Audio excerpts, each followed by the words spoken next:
ఇక్కడ చూడండి ఆదాబ్ హైదరాబాద్లో కాంగ్రెస్ లేదు బీంగ్రెస్ లేదు. ఎవరిలో ఈయననా?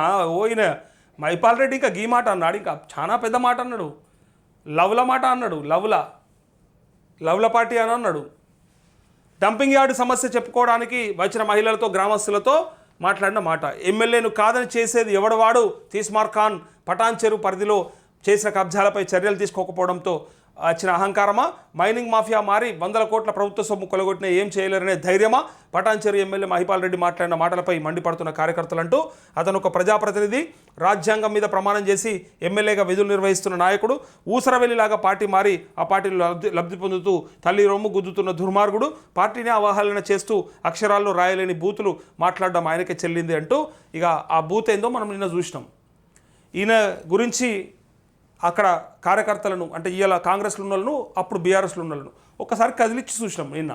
ఏంది ఈయన కథ, ఏంది ఇట్లా ఎట్లా మాట్లాడుతున్నారు అది అంటే పెద్ద చీటర్, పెద్ద లోఫర్గాడు మావాడని చెప్పారు. ఇక డైరెక్ట్గా వాళ్ళ కార్యకర్తలు అక్కడ ఉన్నటువంటి ప్రజలే అంటారు, పెద్ద లోఫర్గాడు, ఇంత బేకర్ కానీ ఆడ చూడలేదు, పైసలున్న బలుపు బగ్గా ఉన్నది, ఏదైనా సరే పైసలు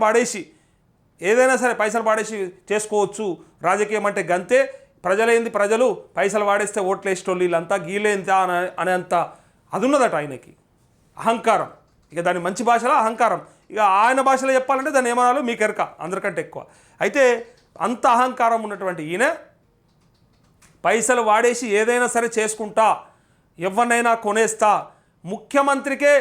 ముఖ్యమంత్రికే డాగులేసే అంత మొగోడు అని మాట్లాడుకుంటారు. ఎట్లా వీటిలల్లా ఈ చెత్త పనులల్లా ఏమనంటే పైసలు సార్ ఎంత కావాలో చెప్పు అనేంత, అంటే పైసా బలుపు ఎంత ఉన్నదంటే అంత ఉన్నది ఈయనకి.